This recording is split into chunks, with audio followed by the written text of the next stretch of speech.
الحمد لله نحمده ونستعينه ونستغفره ونعوذ بالله من شرور أنفسنا ومن سيئات أعمالنا من يهده الله فلا مضل له ونشهد أن لا إله إلا الله وحده لا شريك له وأشهد أن محمدًا عبده ورسوله أما بعد الذي أرسله بالحق بشيرا ونذيرا وداعيا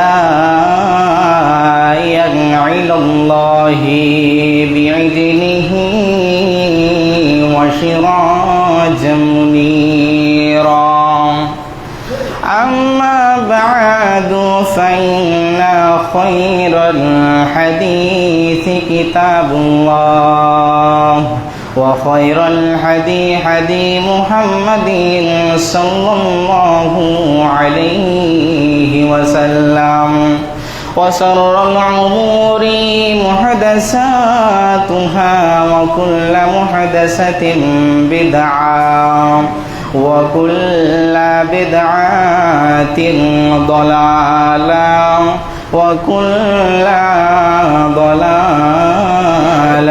في النار أما بعد فأعوذ بالله من الشيطان الرجيم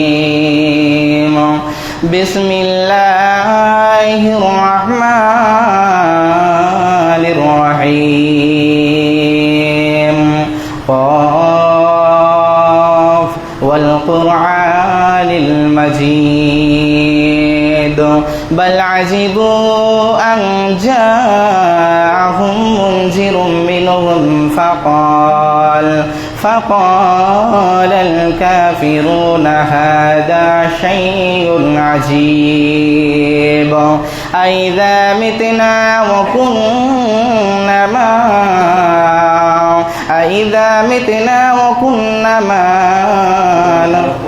وكنا ترابا ذلك رجع بعيد قد علمنا ما تنقص الأرض منهم وعندنا كتاب حفيظ بل كذبوا بالحق لما جاءهم فهم في أمر مريج بارك الله في القرآن الكريم يصلح لي صدري ويسر لي لساني يفقهوا بسم الله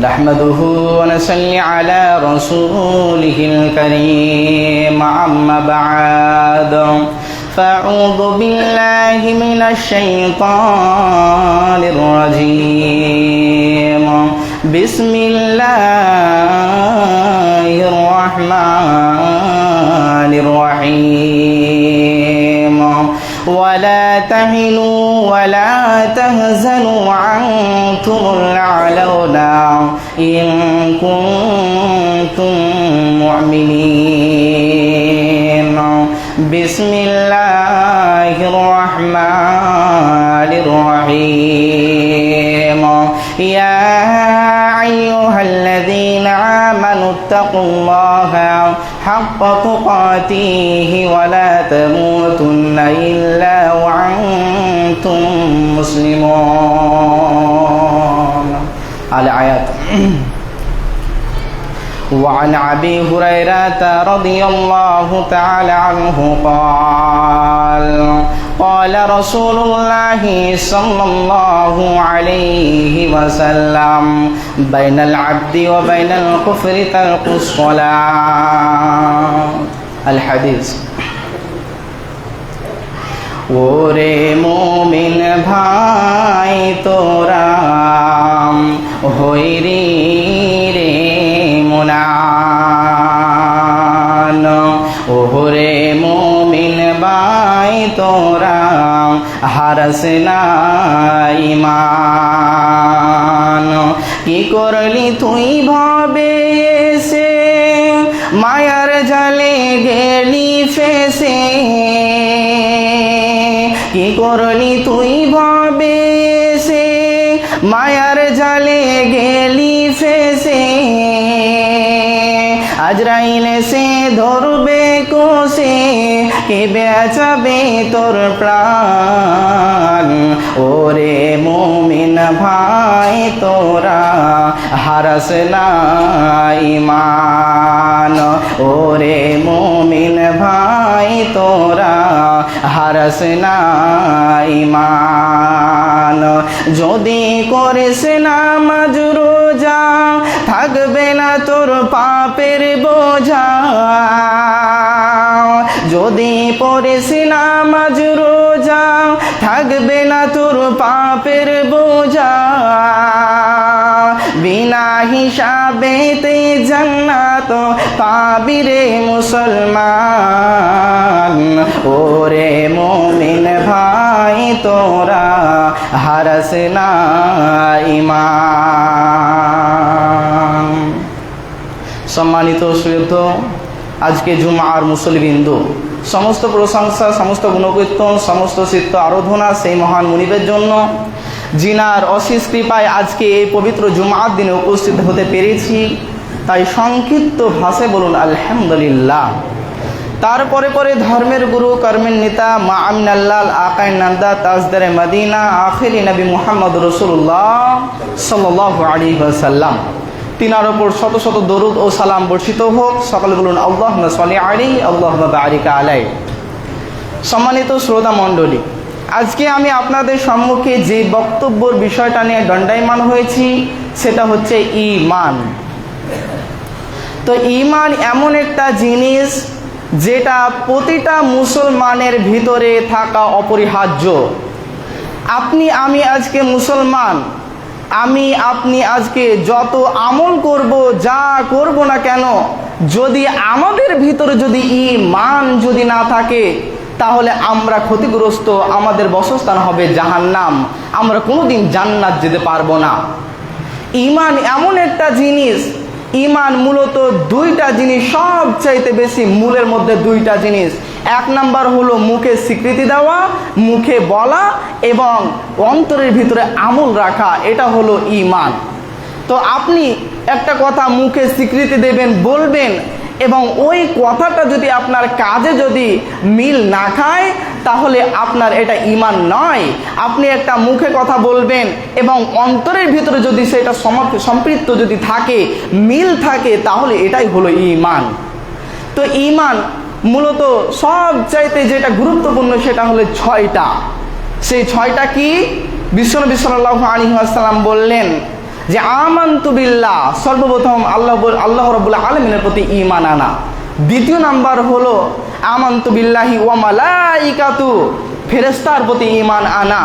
অকুতুবিহি, এবং কিতাবের প্রতি, অরুসুলিহি, এবং নবী সাল্লাল্লাহু আলাইহি ওয়াসাল্লামের প্রতি, ওয়াল ইয়াউমিল আখিরি, এবং আখিরাতের প্রতি ঈমান আনা। ওয়াল কদরি খৈরিহি, এবং আমাদের ভাগ্যের প্রতি, ভালো খারাপ এটার প্রতি আমাদেরকে ঈমান আনতে হবে। এটা হলো মূলত ঈমানের সবচাইতে মূল 6টা ধাপ, এই ঈমান কোটি। তো আমাদের ভিতরে এই কোটি থাকতে হবে। তো আজকে আমরা মুসলমান, তো আমাদের ভিতরে আজকে কি এই 6টা ঈমান আমাদের ভিতরে আছে? জি না, আমাদের ভিতরে এই ঈমানগুলো নাই, এই বিশ্বাসগুলো আমাদের ভিতরে নেই। তো এবার আপনাকে যদি কোনো মানুষে যদি বলে যে শঙ্করপুর পশ্চিম পাড়ার মসজিদটা কিছু মানুষে ভাঙচুর করবে, কিছু বেঈমানরা তারা শঙ্করপুরে মসজিদ 2 নম্বর মসজিদটা ভেঙে ফেলবে, তারা থুবে না, আল্লাহর ঘরের বিরুদ্ধে তারা লড়াই করবে। তো এবার আপনাকে যদি বলা হয় যে আপনি কি তাদের বিরুদ্ধে, যারা আল্লাহর ঘর মসজিদের বিরুদ্ধে যারা লড়াই করবে, মসজিদকে চুরচার করবে, তো তাদের বিরুদ্ধে কি তুমি লড়াই করবে? যদি আপনাদেরকে বলা হয়, তো আপনারা বলবেন হ্যাঁ আমরা লড়াই করব, ওই ইমানটুকু আমাদের ভিতরে আছে। আল্লাহর ঘর একজন মুনাফিক বেঈমান তারা ভাঙবে, আল্লাহর ঘরের বিরুদ্ধে তারা লড়াই করবে, আর আমি আল্লাহর গোলাম হিসাবে কি আমি তাদের বিরুদ্ধে লড়াই করতে পারবো না? আমি অবশ্যই পারবো। আমি তাদের বিরুদ্ধে, ওই মুনাফিকদের বিরুদ্ধে আমি লড়াই করব, জিহাদ করব।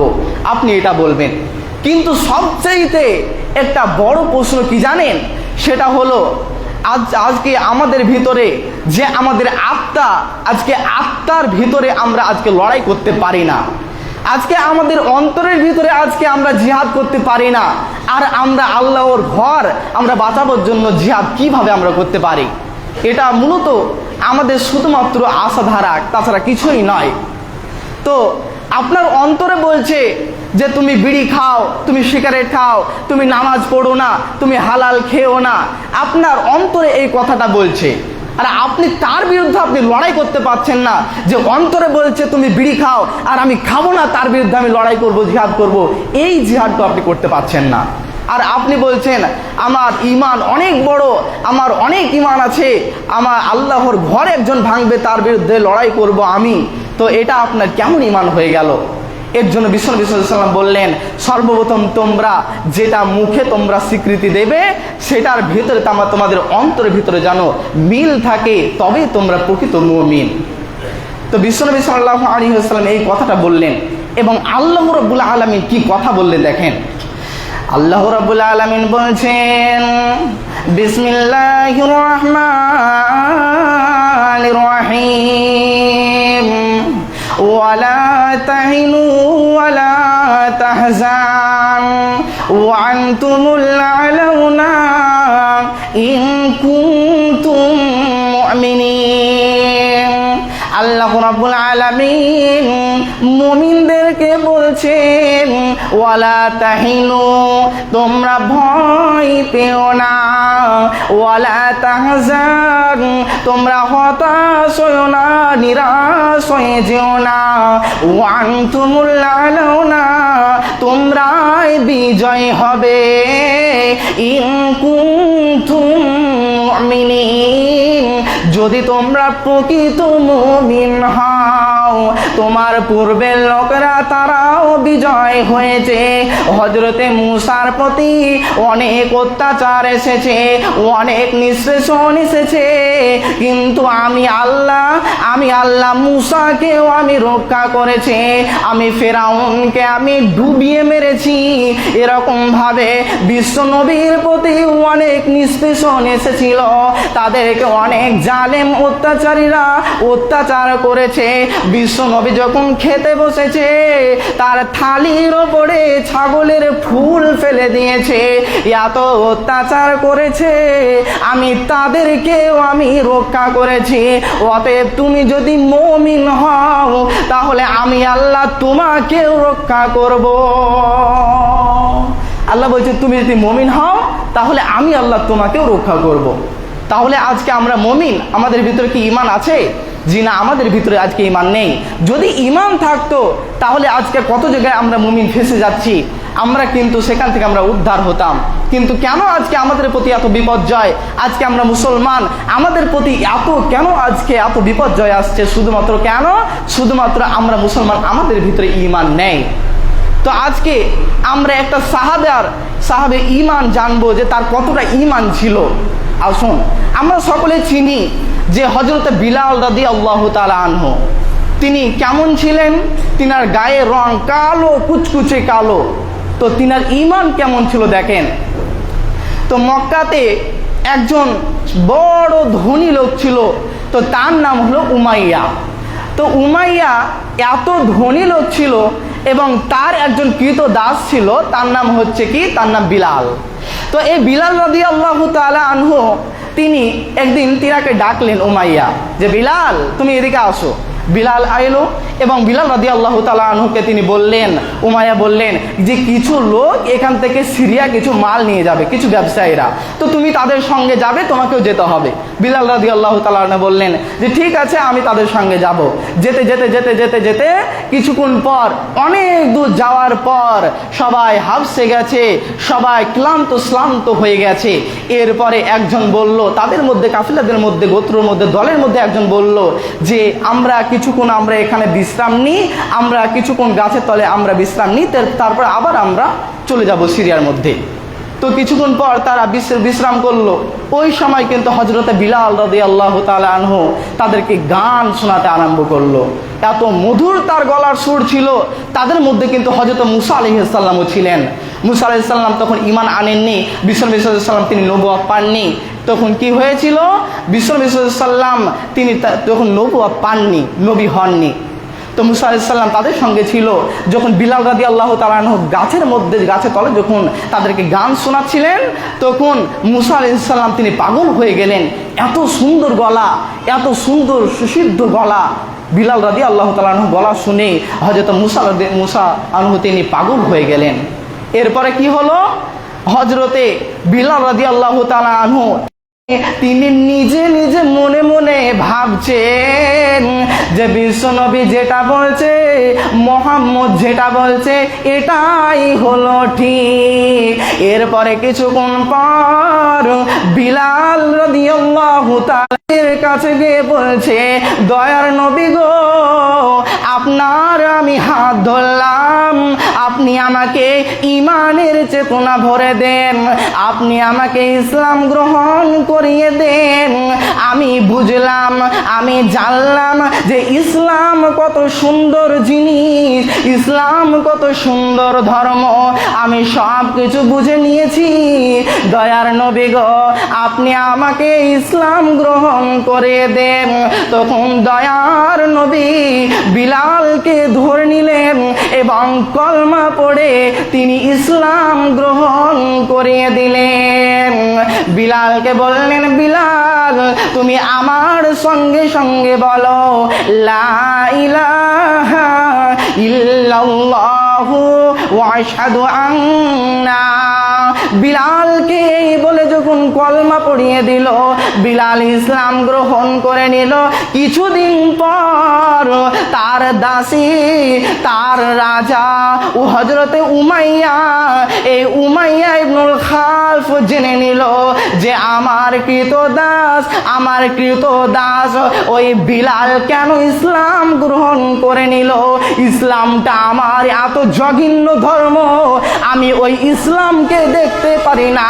ইসলাম আমার জন্য এত খারাপ ধর্ম, আর ওই ধর্মতে কিভাবে বিলাল ইসলাম গ্রহণ করলো। এবার উমাইয়ার সহ্য হয় না।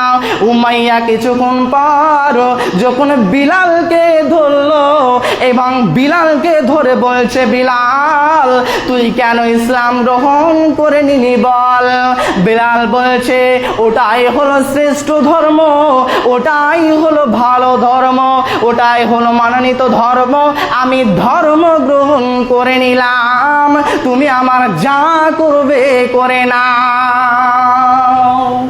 বিলালকে বলছে উমাইয়া যে, বিলাল তোর কি হয়েছে, তুই কেন ইসলাম গ্রহণ করে নিলি বল। তখন বিলালকে বলল যে, বিলাল তুই বল, এখনো সময় আছে তোর, তুই বল যে আমি এখান থেকে আমি আমার ইসলামকে আমি ছেড়ে দিলাম, আমার ইসলামকে আমি বাদ দিয়ে দিলাম, তুই বল। যদি তুই নাই বলিস তাহলে তোর কি হবে, তোকে আমি শাস্তি দিয়ে দিয়ে তোকে মেরে ফেলবো, তোকে ঈমান আনতেই হবে, তোকে ঈমান ছাড়তেই হবে, কিছু করার নেই। তাই বলছি তোকে মারবো না, তোকে কাটবো না, কিছুই করবো না। তুই যদি এখন যদি বলিস যে আমি ঈমান ছেড়ে দিলাম, আমি ইসলাম গ্রহণকে আমি বাদ দিয়ে দিলাম, যদি তুই এখন বলিস তাহলে আমি কি করব, তোকে মারবো না, তুই যেমন ছিলি তুই আমার কৃত দাস হয়ে থেকে যাবি। এরপরে কি হলো, হযরতে বিলাল তিনি বললেন যে তোমরা আমাকে যতই মারবে, যতই কাটবে, আমি আল্লাহকে অংশী হিসাবে মানব, আমি আল্লাহকে আল্লাহ বলে মানব, আমি ইসলামকে ছাড়ব না। এরপরে কি হলো, এবার মরুভূমির এত তাপ্ত বালি, এত ফুটান্ত বালি, ওই বালির মধ্যে বিলালকে শুয়ে দিল। এরপরে বিলালকে বলছে, বল কি বলছিস বল। বিলাল বলছে, আমি আল্লাহকে আমি মানি, আমার রব হলো আল্লাহ। বিলাল বলছে, আহাদ আহাদ আহাদ আহাদ। তাকে এত তার উপরে নিষ্পেষণ চলছে, তাকে এত মারছে, তাকে চাবুড়ে বেড়াচ্ছে, কিন্তু তারপরেও তার মুখ দিয়ে বের হচ্ছে আহাদ, কুল হুয়াল্লাহু আহাদ, আল্লাহুস সামাদ, লাম ইয়ালিদ ওয়া লাম ইউলাদ ওয়া লাম ইয়াকুল লাহু কুফুয়ান আহাদ। আহাদ আহাদ, আমার রব হলো আহাদ। এই বলে সে চিৎকার করছে আর তাকে মারছে। সে বলছে, আমার ঈমানকে তোরা ছিনিয়ে নিতে পারবি না। আমি তোদের এই থেকে নাপাক থেকে আমি সুস্বাদু পানিতে আমি গোসল করে আমি ঈমান নিয়ে এসেছি। আমার ঈমানকে তোরা কখনোই বালির মধ্যে ঢেকে তোরা আমাকে আগুনে পুড়িয়ে আমার ঈমানকে বিক্রয় করতে পারবি না। দেখো কেমন ঈমান এনেছিলেন নবীর সাহাবারা, সেই যুগের সাহাবারা। হযরতে বিল্লাল এনেছে ঈমান কত কষ্ট করে, মরুভূমির তপ্ত বালিতে গা দিয়ে গোসল করে রক্ত ঝরে, তবু বিলাল ছাড়েনি ঈমান, পড়ে লা ইলাহা ইল্লাল্লাহ, লা ইলাহা ইল্লাল্লাহ। বেলালকে এত মারছে, মারার পর তার উপরে একটা চাহর চাপিয়ে দিল, পাথর চাপিয়ে দিল। এরপরে বিলালকে বলছে, বল কি বলছিস বল। বিলাল বলছে, আমার আল্লাহ এক, যিনি ওয়াহদাহু লা শারীক। বিলালকে কোনো মতে ইসলাম ত্যাগ করাতে পারছে না। এরপরে কি হলো, তারা একটা পরিকল্পনা করলো। উমাইয়া বলল, একটা উটের পায়ের মধ্যে রশি বেঁধে দিয়ে এই বিলালের শরীরে বেঁধে দাও এবং তাকে উটকে চড়িয়ে চড়িয়ে চড়িয়ে তাকে যেন ছেঁচড়ে উঠে নিয়ে বেড়ায়, এরকম ভাবে তাকে এই কষ্ট দিতে হবে। উমাইয়া তাকে এত কষ্ট দিল, একটা উটের পায়ের মধ্যে রশি বেঁধে দিল আর বিলালের শরীরের মধ্যে রশি বেঁধে দিল। এরপরে এবার এই উটটাকে যেরকম ভাবে ডাকাচ্ছে সেরকম ভাবে এই বিলালও হিচড়ে টেনে হিচড়ে ঝেঁচড়াতে ঝেঁচড়াতে ঝেঁচড়াতে যাচ্ছে। কিছুক্ষণ যাওয়ার পর যখন উটটা মানে ক্লান্ত হয়ে গেল, উটটা যখন আর পারলো না, যখন বসে পড়লো, এলে গেল, তখন কি হলো, তখন তার দিকে যখন বিলালের দিকে একবার তাকানো হচ্ছে, তখন বিলালের গা দিয়ে টপ করে রক্ত ঝরছে, কিন্তু তাও তারা ছাড়ছে না। এরপরে কি হলো, কিছুক্ষণ পর এবার বিশ্বনবী সাল্লাল্লাহু আলাইহি ওয়াসাল্লামকে হযরতে মুসা আলাইহিস সালাম বললেন, হে দয়ার নবী গো, আমি কি বেলালকে ছাড়িয়ে আনবো নাকি? তখন বিশ্বনবী বলছেন যে, মুসা, হে তুমি ছাড়িয়ে আনো, তুমি যদি পারো তুমি তাদের হাত থেকে, তুমি উমাইয়ার হাত থেকে তুমি ছাড়িয়ে নিয়ে আসো। হযরতে আবু বকর তিনি উমাইয়ার কাছে গেলেন। উমাইয়া দেখছেন তাকে এত শাস্তি দিচ্ছে, বেলালকে এত শাস্তি দিচ্ছে। এরপরে হযরতে আবু বকর বলল, থামো, তুমি এবার থামো, তোমার কৃত দাসকে আমার কাছে বিক্রয় করে দাও, আমি অনেক টাকার বিনিময়ে তোমার এই দাসীকে আমি কিনে নিতে চাই। এরপরে হযরতে উমাইয়া তার দাসীকে বিক্রয় করে দিল, অনেক টাকার বিনিময়ে বিক্রয় করে দিল। হযরতে আবু বকর তিনি অনেক ধনী ছিলেন, অনেক টাকা পয়সা ছিল। এই ধন নিয়ে, টাকা পয়সা নিয়ে উমাইয়ার কাছ থেকে বেলালকে কিনে নিলেন। এরপরে কি হলো, বিশ্ব নবীর কাছে যখন হযরতে যখন পৌঁছে গেল, এরপরে বিশ্ব নবীকে বলল, দয়ার নবী গো, আমি এখন বিলালকে কিনে নিলাম, এই বিলাল তো এখন আমার হয়ে গেল, এই বিলাল শুধুই এখন আমার, পৃথিবীর কেউ বিলালের গায়ে হাত দিতে পারবে না।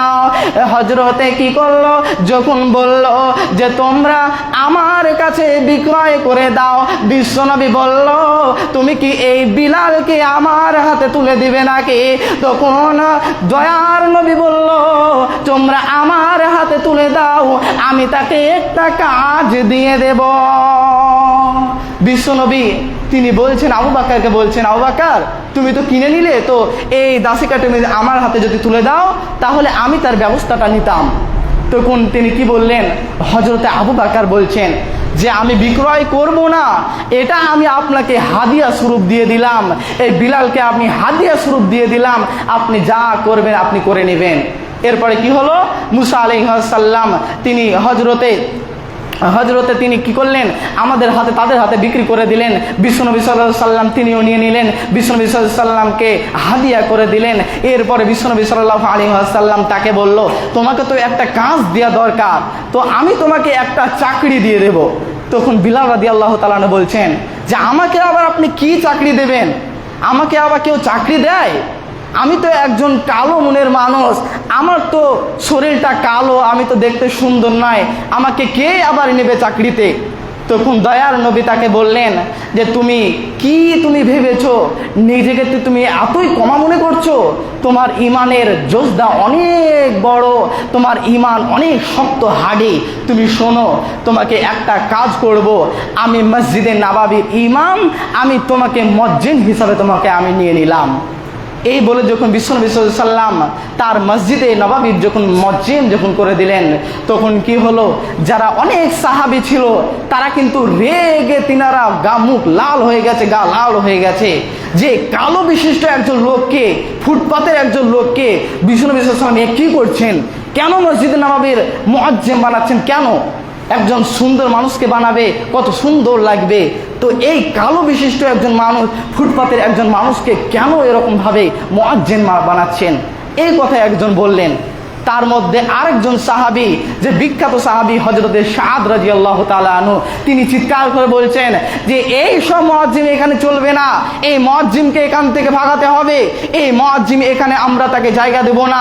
সে মসজিদে নামাজ পড়বে ঠিকই, চাক্কর থাকবে ঠিকই, কিন্তু এই চাক্করকে, বিলালকে তাকে কোনোদিনই আমরা মুয়াজ্জিন হিসাবে গণনা করব না। যখন এই কথা বলল, তখন দয়ার নবী চিৎকার করে বলল, তোমরা না জেনে না শুনে তোমরা এর বিরুদ্ধে কথা বলছো? এই এমন একটা দামি সাহাবী, তোমরা কি জানো? তখন সাহাবীরা বলল যে ইয়া রাসূলুল্লাহ, ইনি আবার কে? তখন বিশ্বনবী সাল্লাল্লাহু আলাইহি ওয়াসাল্লাম তাদেরকে বললেন, এমন একজন সাহাবী যিনাকে এত কষ্ট দিয়েছে উমাইয়া, এত কষ্ট দিয়েছে, তার উপরে মরুভূমিতে বালির উপরে তাকে শুইয়েছে, তাকে টানাটানি করেছে, তাকে এত কষ্ট দিয়েছে, এরপরেও সে ব্যক্তি ঈমান ত্যাগ করেনি। এমন একটা ব্যক্তি যখন এই কথা বললেন, তখন তারা বুঝতে পারলেন যে হ্যাঁ, তাহলে ভালো মানুষ।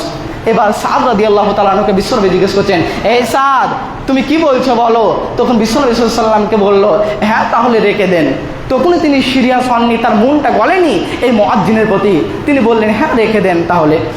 এরপরে কি হলো, বিশ্বনবী বলছেন, এরপরে হযরতে বিলাল যখন তিনি আযান দিয়ে দিলেন, যখন তিনি বললেন হাইয়া আলাস সালাম, হাইয়া আলাল ফালাহ, যখন আযান দিয়ে দেওয়া হলো, তখন যারা বেঈমান ছিল, যারা কাফের ছিল, এই আজানের ধ্বনি শুনে সবারই মন গলে গেল।